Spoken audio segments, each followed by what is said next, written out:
మన్యాల్సిన టాక్స్కి స్వాగతం. ఈరోజు టైం అంటే కాలం గురించి చెప్పాలనుకుంటున్నాను. ఈ వీడియోలో చాలామంది అంటారు, నిజానికి నాకున్న టాలెంట్కి నేను ఎక్కడో ఉండాలండి, కానీ కాలం కలిసి రాలేదు అంటారు. ఆ మాట వింటే నాకు నవ్వు వస్తుంది. కాలం కలిసి ఎందుకు వస్తుంది నీకు? కాలంతో కలిపి నువ్వు పుట్టావా? అంటే కాలం నువ్వు ఒకేసారి పుట్టారా? కాలం నువ్వు కలిసి పెరిగారా? నువ్వు మరణిస్తావు, కానీ కాలం మరణించదే. చాలామంది అంటుంటారు, నా అనుభవం పట్టలేదు, వాడి వయసు అంట. అది గర్వానికి చిహ్నం. అది అంటే అహంభావం. అది ఒక మనిషి జీవితం తిప్పి కొడుతూ 100 సంవత్సరాలు ఉంటే అందులో మొదటి 20 సంవత్సరాలు మనం ఏం చేయలేం. ఎవరో సచిన్ టెండూల్కర్ లాంటి వాళ్ళు ఇది తప్ప. తర్వాత 60 సంవత్సరాల తర్వాత మనం ఏం చేయలేం. ఎవరో కొంతమంది లాగా ఎన్టీ రామారావు గారు, ఇలా అక్కినేని నాగేశ్వర గారు, ఇలా గొప్ప గొప్ప వ్యక్తులు, అమితాబ్ బచ్చన్ ఇలాంటి వాళ్ళంతా. సాధారణ ప్రజల గురించి నేను చెప్తున్నాను. అంటే మిగిలింది ఎంత ఉంటుంది? 60 సంవత్సరాల తర్వాత మిగతా 40 సంవత్సరాలు ఎప్పుడు చచ్చిపోతుందో మనకు తెలియదు. అఫ్కోర్స్ ముందే చచ్చిపోవచ్చు. నేను సగటును చెప్తున్న మాట ఇది. ఇంకా మనం మిగిలింది ఎంత? 40 సంవత్సరాలు. దీనికి మనం ఎంత గేర ప్రకటించాలో, ఎంత గేరగా ఉండాలో, ఎంత అహంభావం ప్రకటించాలో అవన్నీ ప్రకటిస్తుంటాం. కానీ మనకు తెలియని విషయం ఏంటంటే, మనం జాగ్రత్త అబ్జర్వ్ చేసి కానీ తెలియని విషయం ఏంటంటే, కాలం చాలా నిర్దాక్షిణ్యంగా ఉంటుంది. చాలా నిర్దాక్షిణ్యంగా. నా అనుభవం పాటు లేదు ఆడ వయసు అని మనం అనుకుంటాం, కానీ తిప్పి కొడితే 60-70 సంవత్సరాలు. అందులో మన అనుభవం ఒక 30-40 సంవత్సరాలు వేసుకుంటే కాలం అనుభవం ఎంతో తెలుసా? 1370 కోట్ల సంవత్సరాలు కాలం అనుభవం. మళ్ళీ ఎన్ని కోట్ల సంవత్సరాలు ఇంకా కాలం మరణించదు. కాలం ఇప్పుడు కూడా మరణించదు. కాలం కంటిన్యూ అవుతుంది. కాలంలో ప్రయాణం చేసే మనం మరణిస్తాం, జీవులు మరణిస్తాయి, ప్రకృతి మరణిస్తుంది. కాలం మాత్రం అలాగే ఉంటుంది. అది ప్రయాణం చేస్తూనే ఉంటుంది. అందుకే కావాలా బహుశా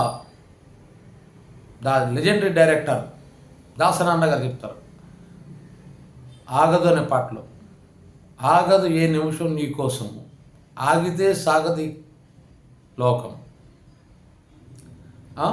మనం మరణించవచ్చు, అంతమంది కాలం ఆగిపోదు. ఈ కాల ప్రవాహంలో ఎంతోమంది పుడుతుంటారో, ఎంతోమంది పెరుగుతుంటారో, ఎంతోమంది చేస్తుంటారో, మళ్ళీ కొత్తగా మరికొంతమంది పుడతారు. మనం అనుకుంటే ఈ లేకపోతే ఈ ప్రపంచం ఏమైపోద్ది. అదంతా మన భ్రమ మాత్రమే. ఘంటసాల గారు చనిపోయేటప్పుడు తెలుగు సినిమా ఇండస్ట్రీ ఏమైపోద్ది అనుకున్నారట. బాలు గారు వచ్చారు, ఆయన చనిపోయారు. ఆగిపోయిందా? ఎవరితో ఇది ఆగదు, ఎవరితో ఇది సాగదు. కాలం చాలా నిర్దాక్షిణ్యంగా ఉంటుంది. కాలానికి నీ నా అంటే ఏ భేదాలు ఉండవు. కాలానికి భయం ఉండదు, కాలానికి స్వార్థం ఉండదు, కాలానికి ఆపేక్ష ఉండదు, కాలానికి ఆశ ఉండదు, కాలానికి నిరాశ ఉండదు. అసలు ఏమి ఉండదే కాలం. ఎప్పుడైతే బిగ్ బ్యాంగ్ ద్వారా ఈ విశ్వం ప్రారంభమైందో అప్పుడే స్థలం, పదార్థం, కాలం పుట్టిందంటారు. రేపు పదార్థం పుట్టుక ఆగిపోవచ్చు గాక, స్థలం ఆగిపోవచ్చు గాక, కాలం మాత్రం ఆగదు. అంత గొప్పది కాలం. చాలామంది అంటారు time is very valuable. Valuable మాత్రమే కాదు, కాలం చాలా విలువైనది మాత్రమే కాదు, చాలా నిర్దాక్షిణ్యమైనది. అది తెలుసుకోండి. స్వార్థరహితమైనది. ఎవరిని ఎప్పుడు ఎలా అప్పర్ స్టేజ్కి ఎక్కిస్తుందో, ఎవరిని ఎప్పుడు ఎలా పాతాళం తోసేస్తుందో కూడా తెలియదు. దానికి నేనా అంటూ ఉండదు. నా మనిషి కదా అని మనం కొంతమందికి హెల్పింగ్ హ్యాండ్ ఇస్తాం. మనోడు కాదు కదా అని తొక్కేసే ప్రయత్నం చేస్తాం. కాలానికి అలాగే ఉండదు. నిన్ను పైకి ఎక్కిస్తుంది, మళ్ళీ నిర్దాక్షిణ్యంగా తొక్కేస్తుంది, ఏదైనా చేస్తుంది. కాలంతో మనం ప్రయాణం చేయాలి. ప్రయాణం చేయకపోతే మనం అక్కడే ఆగిపోతాం. ఇప్పుడు ఫర్ ఎగ్జాంపుల్ చూడండి, విసిరికర్రలు తయారు చేసుకునే వృత్తిలో మనం ఉన్నాం అనుకోండి. కాలం ఏం చేసింది? ఫ్యాన్ ఇచ్చింది, కాలం ఎయిర్ కూలర్ని ఇచ్చింది, కాలం ఏసీని ఇచ్చింది, భవిష్యత్తులో ఇంకేదైనా ఇస్తుంది. ఇప్పుడు నువ్వు ఇంకా విసిరికర్రలు తయారు చేసుకుని ఉంటే నువ్వు ఎలా బ్రతుకుతావు? అలాగే ఇంకా నువ్వు టైపిస్టులు నమ్ముకొని ఉంటే కంప్యూటర్స్ వస్తాయి. ఈరోజు సెల్ ఫోన్ వస్తుంది, ఇందులో టైప్ చేసి పంపించచ్చు మెసేజ్లు. ఈరోజు జర్నలిస్టులు కూడా వాట్సాప్ ద్వారా న్యూస్లు పంపించేస్తున్నారు. సో ఇలా చూసి మళ్ళీ టైప్ కూడా చేయక్కర్లేదు, వాయిస్ మెసేజ్లు వచ్చాయి. నాకు అదే ఆశ్చర్యం వేస్తుంటుంది. ఈ కాంపిటేటివ్ ఎగ్జామ్స్లో నిమిషానికి 60 పదాలు కొట్టాలి, 30 పదాలు కొట్టాలి, ఏవో కండిషన్స్ ఉంటాయి. ఇప్పటికీ అదే కొన్ని నోటిఫికేషన్లు చూస్తుంటాను. గవర్నమెంట్లో కొన్ని ఉద్యోగాలకి నవ్వు వస్తుంటుంది. ఆ స్థాయి మనం ఏనాడో దాటిపోయాం, ఇంకా అవి ఇస్తున్నారు. అంటే ప్రభుత్వాలు ఇంకా టెక్నాలజీని అందుకోలేదో అనిపిస్తుంటుంది. ఇదంతా ఎందుకు చెప్తున్నంటే, కాలం నాకు కలిసి రాలేదని అని ఇప్పుడు అనకండి. కాలంతో నేను పరిగెట్టలేకపోయాను అని అనుకోండి. ఎప్పుడు మీరు సక్సెస్ అవుతారంటే, పలానా సమయంలో పలానా వేదికలో అన్నీ కలిసి అక్కడ రావాలి నీకు. అది టైం ప్రాబ్లం కాదు.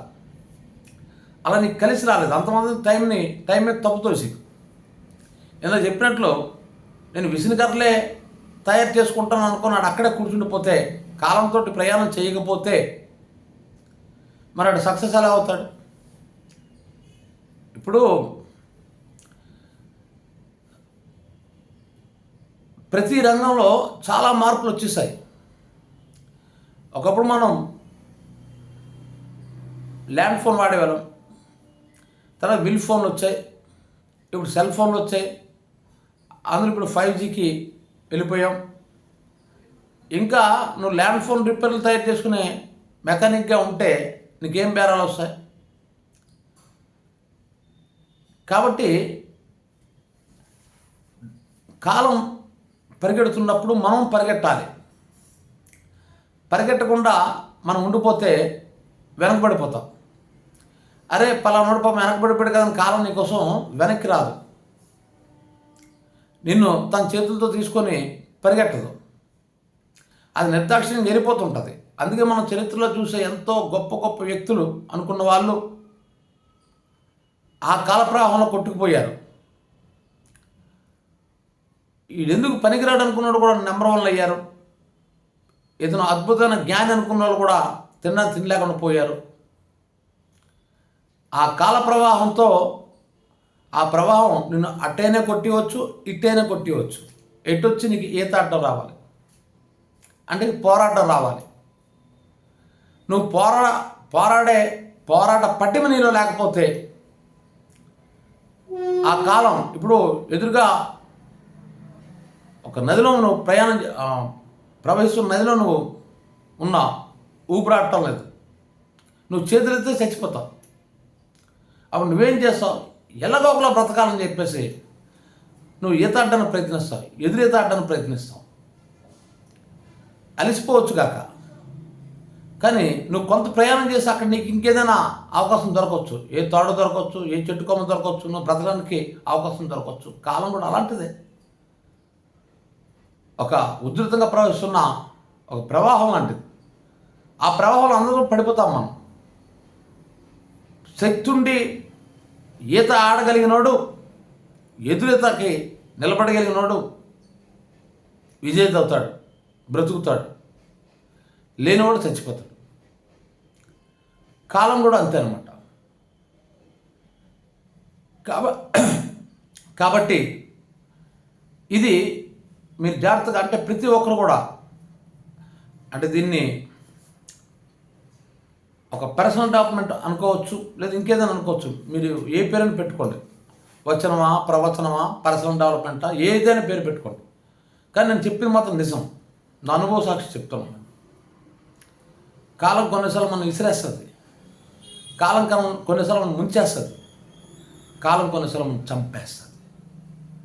ఏది ఏమైనప్పుడు కూడా మనం మాత్రం పోరాటం సాగిస్తూనే ఉండాలి తప్ప చేతులు ఎత్తేయకూడదు. నీళ్లు మనం ముంచేస్తున్నప్పుడు నువ్వు ఈత అడ్డం మానేసి 2 చేతులు పైకి ఎత్తేసానుకో, నేను ఎవడు రక్షించడం రాడు. కాలం కర్కశంగా ఉంటుంది. అందులోకి ఇప్పుడు మనం ప్రయాణం చేస్తున్నటువంటి కాలం కలికాలం, మరింత కర్కశంగా ఉంటుంది, చంపేస్తుంది. కాబట్టి టైం విలువ తెలుసుకోండి, టైంతో ప్రయాణం చేయండి, టైంతో పరిగెట్టండి. అలసిపోయాను అన్న పదం మీ నోటి వెనక బట్టి రాకుండా చూసుకోండి. ఒకవేళ అలా ఫీల్ అయితే కాలం మిమ్మల్ని వెనక్కి వచ్చి మోసుకుపోదు, తనతో పాటు తీసుకుపోదు, నిర్దాక్షిణ్యంగా వదిలేస్తుంది. ఈ వీడియో మీకు నచ్చినట్లయితే మన్యాల శ్రీను టాక్స్కి లైక్ చేయండి, షేర్ చేయండి, సబ్స్క్రైబ్ చేయండి. Thank you very much.